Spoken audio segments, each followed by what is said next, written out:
My name is Chris Clark, and I am a beef specialist with Iowa State University Extension and Outreach. I would like to visit with you for a few minutes about health management and scour prevention in the neonatal calf. This presentation is part of our Heifer Development 2 series, which covers management of the replacement beef heifer from the first pregnancy diagnosis up through the first calving. I would first like to share with you some survey data from the USDA NAHMS Cow-Calf Survey 2007 and 2008. This data reveals that 93.6% of beef calves are born alive and survive to weaning, 3.5% of beef calves are born alive but die before weaning, and 2.9% of calves are born dead. Of those calves that are born alive but die prior to weaning, we break it out just a little further and we categorize them as calves that die prior to 3 weeks of age and calves that die after 3 weeks of age. As you can see from these numbers, of those calves that are born alive but die prior to 3 weeks of age, the two biggest causes of death are clearly calving-related problems and weather-related problems. We see then that almost 19% of those calves that die of unknown causes, and 14% die of gastrointestinal disease. With that data in mind, I made up a list here of keys to success for managing the newborn calf. First on the list is nutritional management of the heifer. She has to be in good body condition score and have all of her energy, protein, and vitamin and mineral needs met so that she can do a good job of providing to that calf. We also have to manage dystocia, both through bull selection and heifer development, but also through careful observation and OB management at calving time. We must protect the calf from the elements and prevent hypothermia.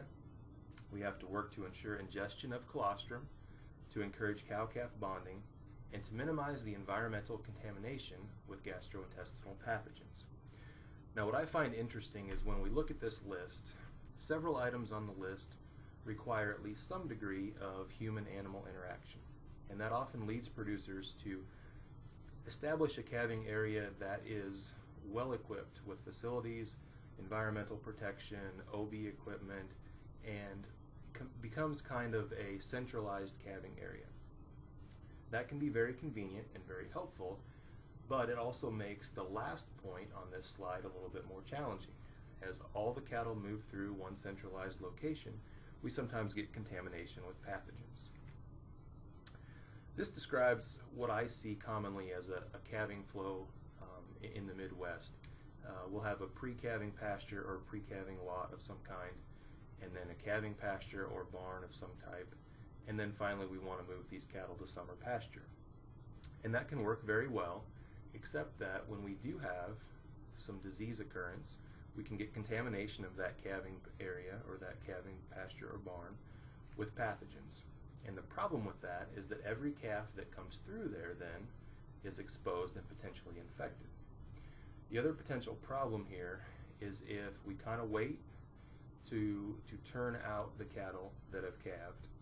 Maybe we're a little bit busy in the fields, maybe spring grass isn't quite ready, and we leave these pairs in the calving area, and it becomes more of a nursery area in addition to just a calving area. The older calves can become infected, shed organism.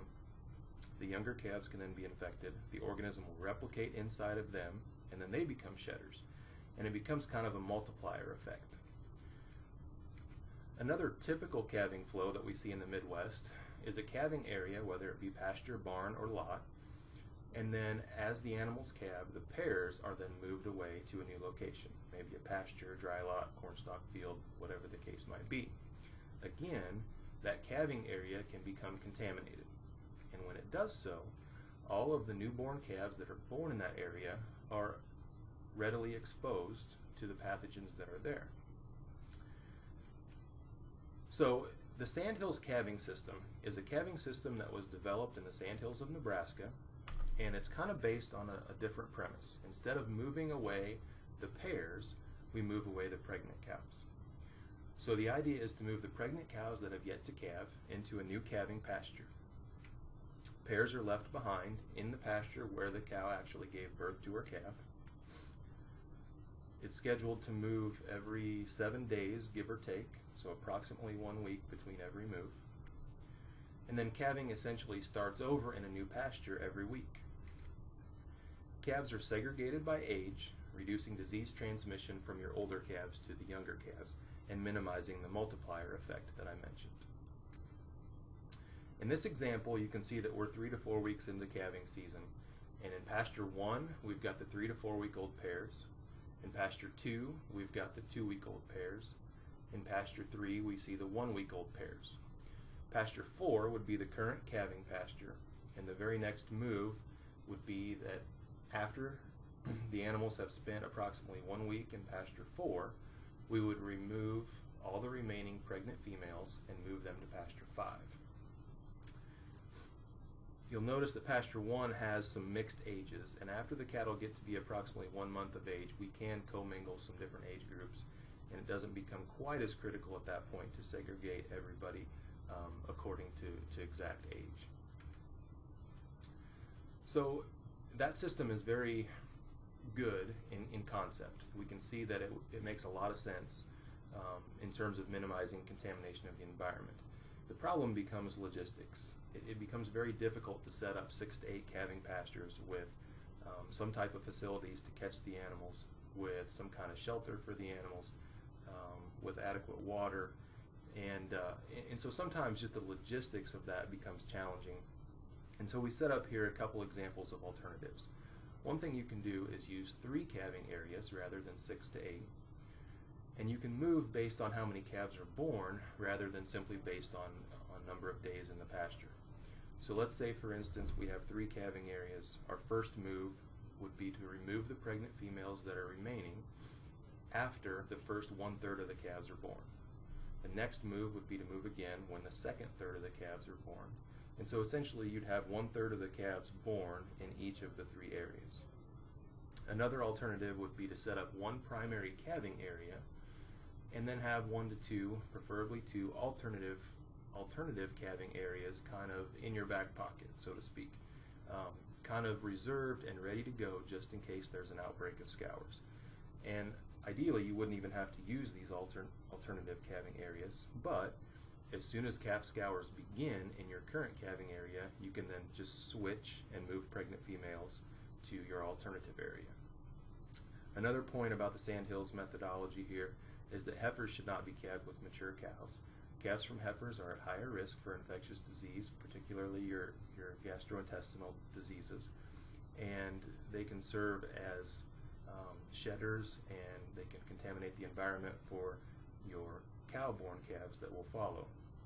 Ideally, you're going to calve those heifers a month or so earlier than your mature cows anyway, just in order to facilitate breed back and allow those heifers to recover a little bit.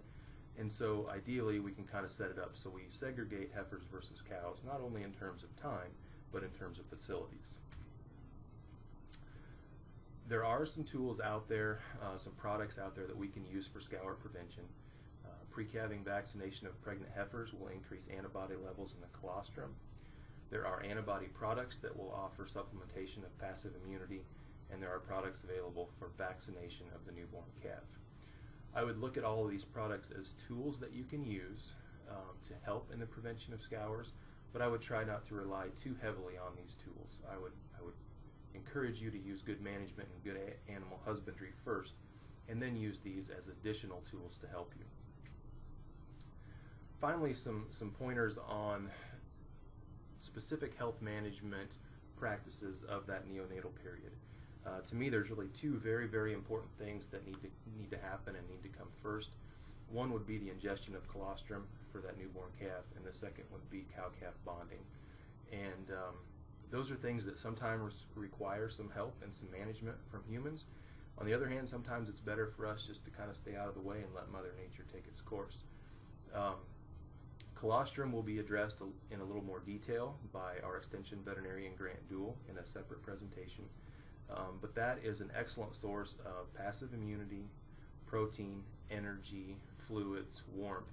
It's just full of good things to help that calf get a good start in life. The next 2 things listed here, castration and dehorning, and I know that the horns may or may not be super evident in a newborn calf, but my point here is that there's a movement in the beef industry to do a better job with pain management of surgical procedures. And one strategy we can use is to do those procedures at a very young age. Those very young animals bounce back very quickly and just respond very well with minimal stress response. And so if we can do those procedures early, that can be of benefit. I generally recommend no vaccinations at birth, and I always kind of encourage people to stop and think about why. And there's several good reasons. The calf just simply does not have an adequate immune system to mount a good immune response just yet. If the calf gets adequate colostrum, you'll see some interference from the maternal antibodies of the colostrum with the vaccine that we administer. And there's also the fact that the birthing process is somewhat stressful. And actually one of the key components of the birthing process is an increase in fetal cortisol levels. And we know that cortisol can have a negative impact on the immune system and kind of a negative impact on response to vaccine. You tie all that together, the very, very early neonatal period just is not the best time to vaccinate. I finish out here with vitamin A, D, and E shots, dipping and spraying the navel, and tagging the calves for identification. Those are things that you can do if you feel that you need to on your operation, not things that I would recommend that every producer do for every calf that is born. It kind of depends on your calving environment, your history, your nutritional status of your animals, things like that.